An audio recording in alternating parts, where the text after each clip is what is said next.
दोस्तों, एक मुंबई का हॉस्पिटल होता है जहां पर लगभग एक 24 साल की लड़की एडमिट होती है। उस लड़की के इलाज के लिए लेडीज डॉक्टर और पूछताछ के लिए लेडीज पुलिस और साफ सफाई करने के लिए कोई भी अगर जाएगा तो वहां पर लेडीज का ही प्रयोग होगा।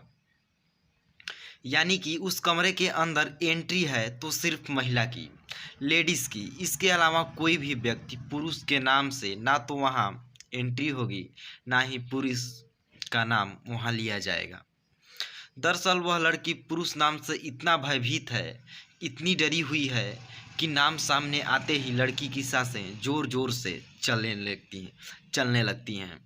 उसे देखकर ऐसा लगता है जैसे कि वह मर जाएगी। 11 सितंबर की शाम 5 बजे तक वह लड़की ज़िंदगी की जंग लड़ रही थी और सांसें उसकी ऐसे चल रही हैं, उसमें बात बहुत सारी प्रार्थना की ज़रूरत है। वह लड़की दिल्ली की निर्भया केस से कम नहीं है, क्योंकि उसके साथ भी कुछ ऐसा ही हुआ है, बल्कि उससे ज़्यादा कहें तो कम नहीं होगा। आबाद नमस्कार दोस्तों, मैं हूं संजय कुमार मौर्य। आज की यह सच्ची घटना मैं आपको सुनाने जा रहा हूं। यह सच्ची घटना महाराष्ट्र के पुणे शहर की है।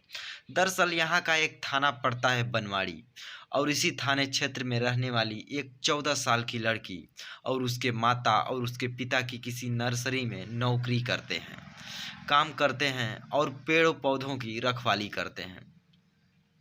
यह 31 अगस्त की रात 10 बजे के आसपास की वारदात है। यह लड़की अपने एक दोस्त से मिलने के लिए पुणे रेलवे स्टेशन पर जाती है और वहां जाकर उस लड़के का इंतजार कर रही थी कि रात 10 बज चुके थे, मगर उसका दोस्त वहां पर नहीं आया, जिसको लेकर वह परेशान होने लगी।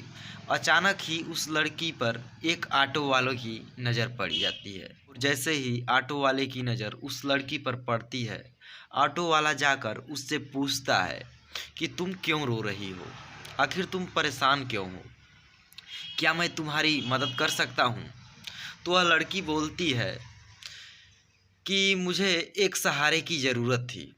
उसे लगा कि शायद यह जो व्यक्ति है वह लोगों में जिसकी उम्र 30 साल थी, उसने अपने उस दोस्त को सुना दिया और कहा कि वह अपने घर वालों की बिना मर्जी के यह रेलवे स्टेशन पर अपने दोस्त से मिलने के लिए आई है।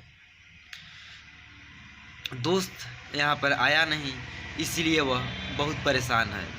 इतना सुनने के बाद वह ऑटो वाला वहाँ से चला जाता है और करीब 10 मिनट के बाद फिर वापस लौट कर आता है।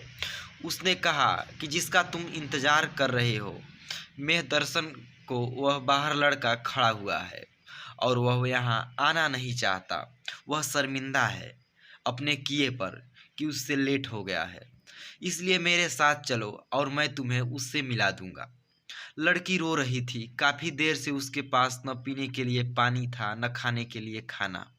आसपास उसने पानी की सुधी उसने उस अनवांटेड ड्राइवर ने उसको एक बोतल दे दी और उसका उसने पानी पी लिया। दोनों साथ साथ बाहर तक चल रहे थे। अचानक से चीज को चक्कर आने लगे। वह गस खाकर इससे पहले कि वह गिरती, लड़का उसे ऑटो में लेकर पहुंच जाता है और उसके बाद उसे जंगल की ओर लेकर जाने लगता है, जहां ले जाने के बाद उसके साथ बलात्कार करता है। कई घंटे तक उसे अपने साथ रखता है। उस 14 साल की लड़की, उसे कुछ होश नहीं था क्योंकि वह नशे में थी। उसे पानी के रूप में कुछ नशीला पदार्थ पिलाया गया था। उसके बाद जब वह 2 या 3 घंटे बीत जाते हैं, वह ड्राइवर एक लॉज में ले जाता है। एक छोटा सा होटल होता है। उस होटल में जो लेकर जाता है तो वहाँ पर पहले से ही कुछ लड़के और कुछ युवक उसका इंतज़ार कर रहे थे। एक लड़की कमरे में जाती है। 31 अगस्त की रात 10 बजे युवा क्या शुरू होता है और उसके बाद होटल में जाने के बाद उस लड़की को अंदर कमरे में बंद कर दिया जाता है और उसके पूरे कपड़े उतार दिए जाते हैं। दोस्तों, आप लोग सोच सकते हैं कि उस लड़की के साथ कितना बुरा बात किया गया।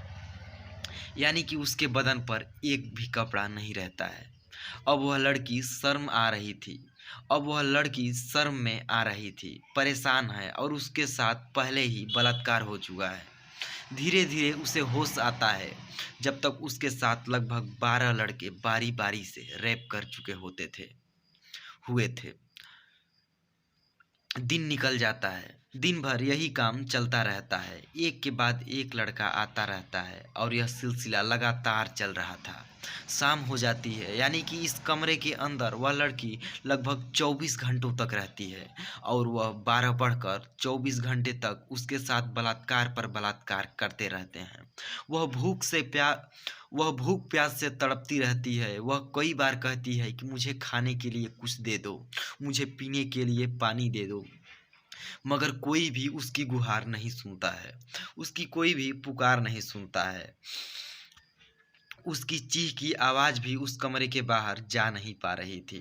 तो न जाने क्यों वह होटल के मालिक और आसपास के लोग उन आवाज़ों को सुन नहीं पा रहे थे।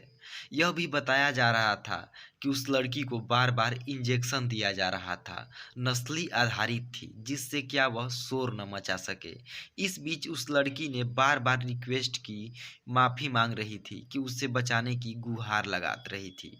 इन 12 लड़कों में से एक लड़के को दया आ जाती है और उसके बाद यह लड़का उस लड़की को ले जाकर मुंबई के दादर रेलवे स्टेशन पर छोड़ देता है।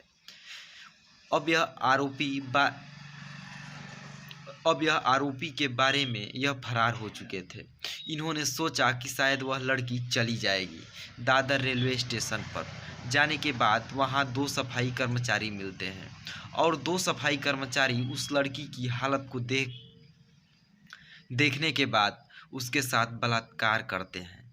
यानी कि अभी भी वह उन लोगों से बची थी कि 2 सफाई कर्मचारियों ने भी उसके साथ बलात्कार जैसी घटना को अंजाम दे दिया कि दादर रेलवे स्टेशन पर सफाई के कर्मचारी ने उसके साथ बलात्कार किया। बलात्कार करने के बाद अपने आसपास के काफ़ी समय तक रखा और उसे एक ऐसी ट्रेन में बिठा दिया कि जिस ट्रेन की जो दिशा थी वह उत्तर की ओर जा रही थी। कई सौ किलोमीटर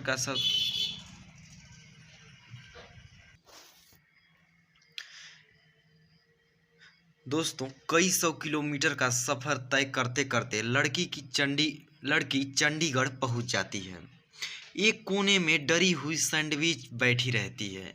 इसी बीच न जाने कितने लोग आते हैं जाते हैं, मगर किसी का भी ध्यान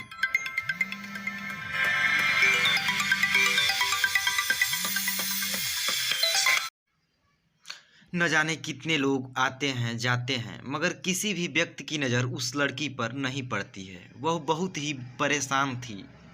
उसकी परेशानी किसी को दिखाई नहीं दे रही थी।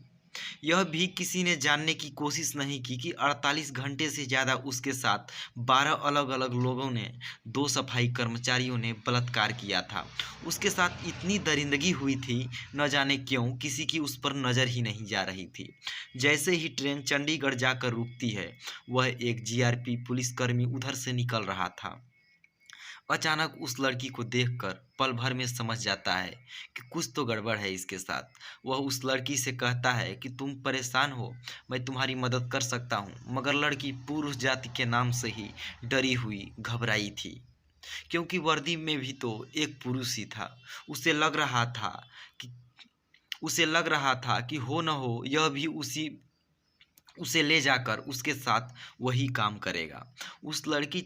वह लड़की चंडीगढ़ उतर जाती है, क्योंकि उस ट्रेन का लास्ट स्टेज था चंडीगढ़ ही। अब वह रेलवे स्टेशन पर उतर जाती है और डरी सहमी एक जगह बैठी होती है। मगर वह पुलिस वाला बहुत अच्छा इंसान था। उसने एक CWC and child welfare community से संपर्क बनाया। वहां एक महिला अधिकारी तत्काल मौके पर पहुंची, उस लड़की को खाना खिलाया, उसे अपने पास बिठाया और घंटों तक उसको दुलारते रही, पुचकारते रही। एक माँ की भूमिका उसने उस लड़की के सामने निभाई। महिला अधिकारी ने उसका कुछ घंटों में दिल जीत लिया। दिल जीतने के बाद उसने लड़की ने अपनी आप बीती बात बताई। पूरी कहानी घर से निकलने से लेकर और चंडीगढ़ पहुंचने तक सारी कहानी उसने बयां की। तो महिला अधिकारी का रो रो कर बुरा हाल हो गया था। और साथ ही जो अधिकारी को पुलिस वाला था वह अलग, रोते रोते उसका भी बुरा हाल हो गया। बात रोने वाली वीणा किसी भी बेटी के साथ बहन के साथ इतनी भयानक वारदात अगर होगी तो शायद आंसुओं के अलावा कुछ और भी निकलेगा। नहीं निकलेगा तो उन दरिंदों के लिए बद्दुआएं। फिर भी कानून से सख्त उधर जब लड़की अपने घर से अचानक गायब हो जाती है तो उसके माँ बाप जो कि बहुत ज़्यादा पढ़े लिखे नहीं थे, उन्होंने वहीं बनवारी थाने में जाकर अपनी बेटी की गुमशुदा दर्ज कराई। लेकिन पुलिस यहाँ की भी बाकी बहुत अच्छी नहीं थी। बनवारी थाने की पुलिस ने आसपास के लोगों से पूछताछ की और धीरे धीरे उसके बारे में जानने की कोशिश की। उसका जो मोबाइल नंबर था उसकी सीनियर निखिल भाई उसके इलाके की सीसीटीवी कैमरे में था। उनके बारे में पता करने की कोशिश की मगर उस लड़के के बारे में कुछ पता नहीं चल रहा था। और पता चलता है तो उसके बाद में पुलिस ने बड़े ही गंभीरता से, शालीनता से इस मामले की खूबसूरती से जांच की। यानी कि इस पूरी कहानी में पुलिस की जितनी तारीफ की जाए उस प्रॉब्लम है। जैसे चंडीगढ़ के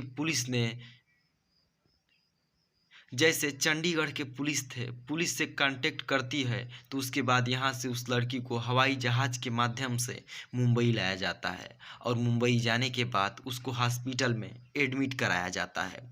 जितना भी स्टाफ है होटल महिला स्टाफ ही है उस लड़की के इलाज में, उसकी खिदमत में, उसकी हर ज़रूरत को पूरा करने में लगा हुआ है, क्योंकि वह लड़की पुरुष जाति के नाम से ही डरी हुई, घबराई हुई थी। इसके बाद पुलिस ने जो कि मामले की जांच पड़ताल शुरू की तो 100 से भी ज़्यादा सीसीटीवी कैमरे को खंगाला गया और खंगालते आखिरकार पुणे के रेलवे स्टेशन पर एक ऑटो आ जाता है। वह मिलता है, उसमें वह लड़की थी और उसी ऑटो वाले को उस सीसीटीवी कैमरे के मदद से उसे पकड़ा जाता है। पुलिस ने दूसरे आरोपी को, जिसकी उम्र लगभग 30 साल थी, उसको गिरफ्तार किया, उसको पकड़ा। एक एक करके जितने भी लोग थे यानी कि 12 लोगों को पकड़ा। पुलिस लड़की ने जो बताया था, अपना बयान दिया था कि दादर रेलवे स्टेशन का दोनों सफाई कर्मचारी ने भी पुलिस उस लड़की का फ़ायदा उठाया है।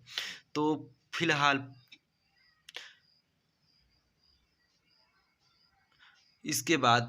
पुलिस ने अभी तक इस मामले में 16 आरोपियों को गिरफ्तार किया है जो इस केस से सीधे तौर पर जुड़े हुए थे। मुंबई पुलिस की प्राथमिकता है कि इस मामले को फास्ट ट्रैक कोर्ट में चलाया जाए ताकि अगले 10 से 15 दिन ताकि ऐसा कोई भी आरोपी ऐसा काम करने से डरे।